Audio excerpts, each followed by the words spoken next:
welcome back to the Matt Borger Show. So today I want to react to a conversation between Hasan Piker and Tom Bilyeu on impact theory. It's the episode is literally just out, and they've been talking about capitalism and socialism and sort of why young people are attracted to the idea of socialism. And then, as usual, once we're done watching the clip, I'm gonna make some comments, and hopefully you're gonna enjoy it and you're gonna learn from it.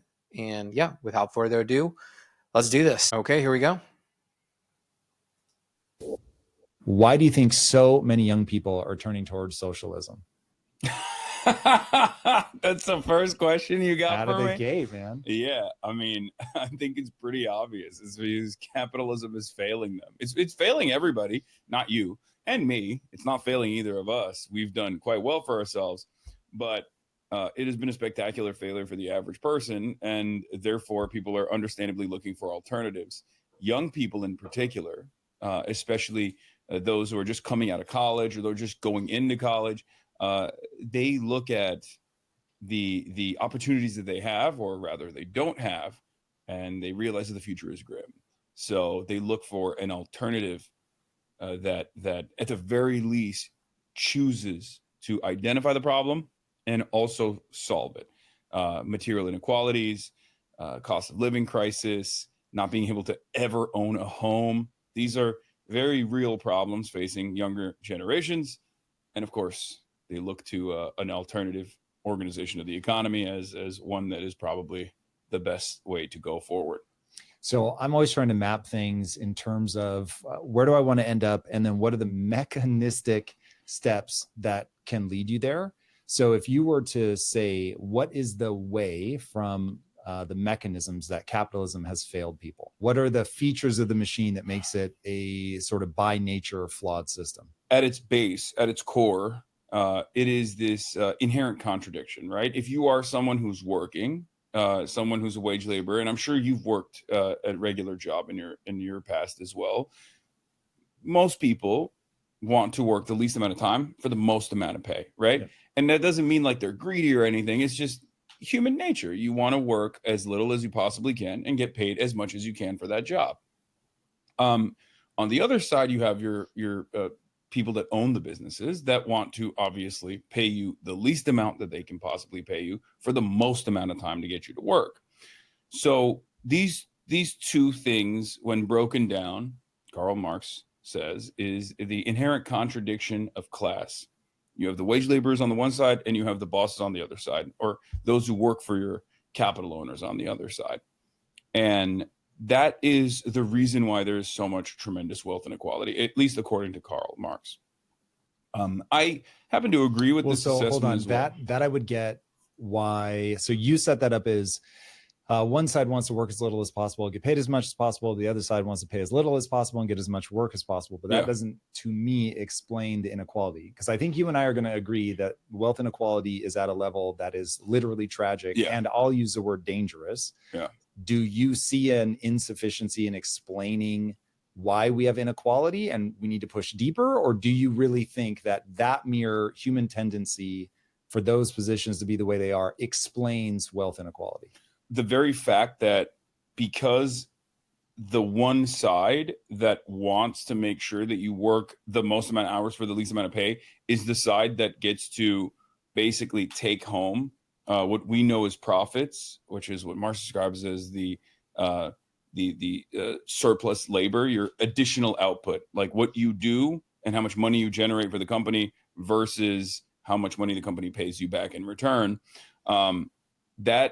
That creates a system of wealth inequality that is normalized. It's understandable. It's like we call it profit. We're like, this is my business. I started it. I got lucky, or I worked really hard and I get to reap the rewards of it. You don't. You're the worker. It makes sense. A lot of people buy into it. A lot of people like this system. But I think over time... I think that was enough. So there's a couple of things to break down here. So first of all, to give you full context, I'm originally from Hungary. All right. I lived there for 22 years. All right. And the very reason I feel that Hasan doesn't really have a clue about what socialism is, right? He doesn't understand it, in my opinion, because as far as I know, he never lived in a socialist country before, let alone a country that was under Soviet occupation, right? I did live in a country that went through Soviet occupation and got out of it in 89, okay? And to tell you somewhat of a personal anecdote to kind of make you understand if you think socialism is a good thing. So socialism is not necessarily a bad thing if you think about social safety nets. But those social safety nets have to be carefully measured and carried out in a manner that doesn't disincentivize people from work, because when that happens, ultimately that creates the opposite of what you're looking for. And that is why I feel free market capitalism with the right social safety nets in place is the way to go. But back to what I wanted to say about I want to tell you guys that personal anecdote. So my mom used to work for the Hungarian IRS for like 20 years. And this is like a really old story. All right. So this was around like early 90s, I think. And I'm not going to mention the company or anything. I cannot remember the company's name, but essentially my mom was sent out and she had to audit this company. And again, like this was literally after the collapse of the Soviet Union.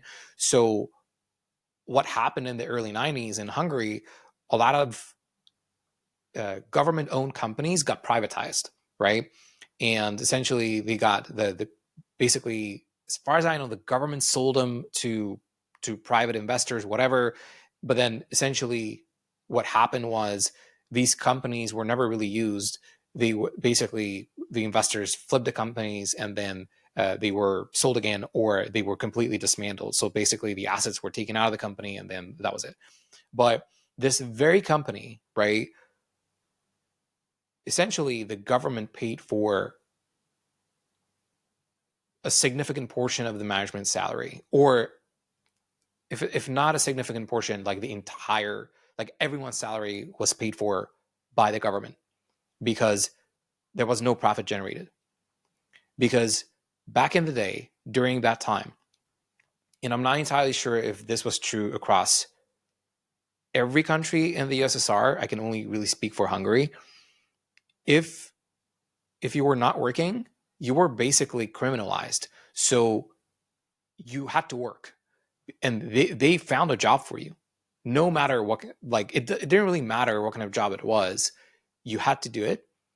And that it didn't make sense. Even if it didn't make sense, you had to do it, right? So a lot of times, because people knew, again, there were, the social safety nets were too much, right? And basically what they cost, people didn't really work. They didn't care because they knew that they wouldn't be fired, right? And the conditions were kind of lax, especially toward the end of the Soviet Union, right? And like especially so in Hungary specifically after 56, there was a different leader, and essentially that's when all the problems started, because this guy started to, his name is, let me just look it up, like what's the best translation in English? Yeah, probably John Kadar, but in Hungarian it's János Kadar. János is John. So essentially, this guy started to borrow a lot of money because, and the government was heavily in debt because things were not working, right? The numbers were completely fudged, and because everyone was forced to work, companies had to hire everyone. So like that created a lot of issues because there was no profit. There was literally no profit. The math wasn't mathing, right? It's a phrase I like using.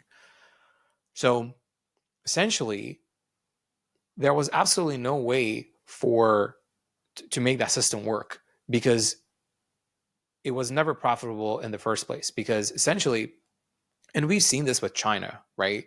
That, okay, cool. So there's central planning, But then that planning has to be carried out very consistently. And then again, China never really managed to get to where it is today without some aspects of capitalism. Like it's a well-known fact, right? So for back to Hasan, so for Hasan to say stuff like, well, socialism is the end all be all, specifically the aspects of it where he's talking about like labor engagement and how that's the best way to move forward. Trust me when I'm saying this, communism was tried before. It doesn't work, right? I'm not saying that what I like about socialism is the social safety nets. Again, the social safety nets have to be very carefully given, because when you overdo them, you know exactly what happens. I mean, you don't have to look too far. Like what happened in blue states with all the immigrants that came in and they started getting all types of benefits, $10,000 per month. They were being put in luxury hotels, and people were pissed off about it, rightfully so, because usually what happens, some people, I'm not saying it's everyone, some people like taking advantage of the system, and they over abuse the system when the system is capable of providing better rewards compared to engaging in a free market economy. That's the fundamental issue, right? When you overclock the benefit index, people become way too lazy and they don't want to work, right? So in a sense, I don't feel that he even knows what he's talking about, again, because he never lived in a country where he had to experience the aftermath of the Soviet Union. Ex-Soviet countries are still recovering from all the baggage and all the horrific nature of that regime or those regimes, right? Like what my mom used to say is that, well, no one really had, there wasn't wealth inequality for sure, right? Because basically, like she liked using the example of like meat products. Like if you had a little bit more money, you were able to afford salami, right? But like that's basically what my mom used to say to me, like a lot, right? Like that's what that was basically, okay, they're rich, they can afford salami. Okay, cool. The problem is though, like that system was not sustainable at all. It literally bankrupted the country. And when we're looking at a situation like this, where, well, actually, the opposite is also true, right? Because when you have so much debt and the government is just printing money, that's also bad. So in a sense, it doesn't really matter whether we're talking about socialism, communism, or capitalism. When you're taking them to their extremes, the effects of them, the effects of taking an economic structure to its extremes will have negative impacts. It doesn't matter which way you go. However, up to this point, right, what we have data on is that capitalism has been more successful. Now, let me speak about a couple of other things Hasan said, right?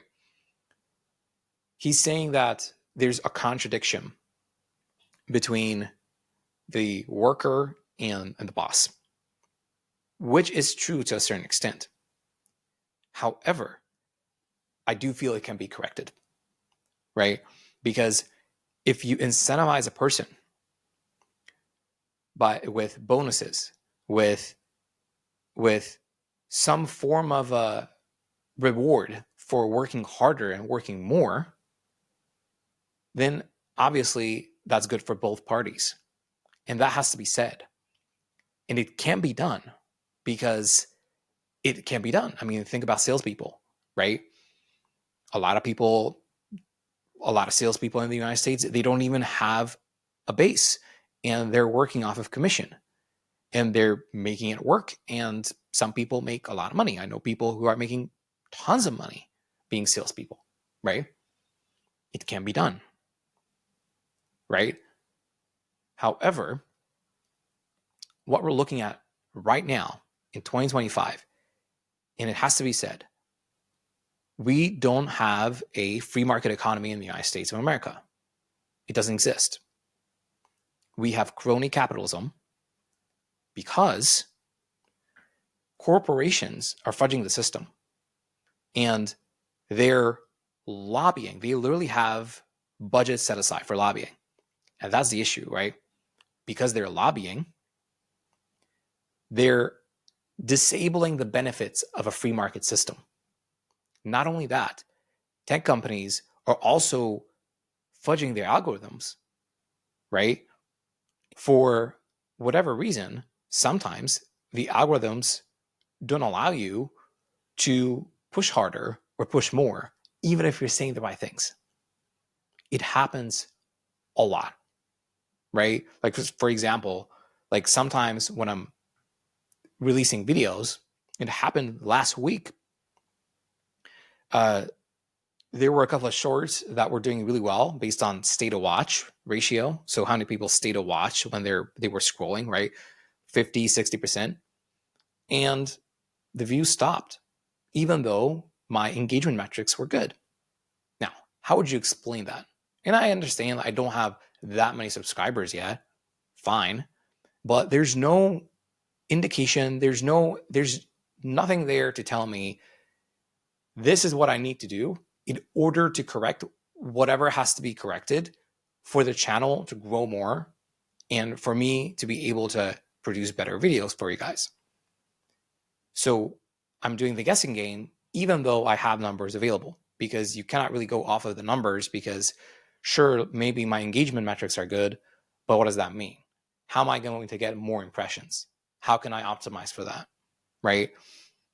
So I definitely disagree with Hasan because, he has an audience for sure, and he talks about this stuff, and he's kind of a representation of the idea of socialism, but he has no freaking clue, right? He has no freaking idea what it's like, right? My grandparents,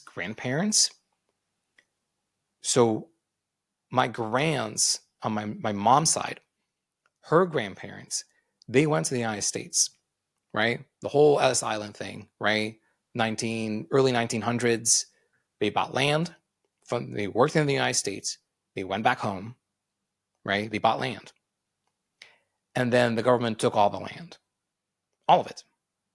So all the work for the everything that my family has done for hundreds of years, right? It was taken away like this, gone. Everything was the government's, and you had no say in it. Do we think that's good in any shape or form? No. So it should not be promoted. I don't feel that there's certain aspects of democratic socialism that is good, right? Medicare, Medicaid, making sure that if you lose your job, you get some money, right? Because if you lose your job nowadays, like that can be detrimental in the United States, right? So there needs to be social safety nets in place in order to make sure that you're good, because people can literally go homeless if they get sick. That's a reality in the United States, and it really shouldn't happen, yet it still happens because things have been overclocked, but toward the other way. But by overcorrecting and taking things way too much to the left, it's not going to get better. Like, we need to kind of stop in the middle, and that is where we really need to be in order to fix what's broken. So yeah, that's basically my take. Let me know what you think. Leave a comment as well. I actually never reacted to impact theory yet, so this is my first time. Please subscribe to the channel. It would really help me out, and I'll see you around.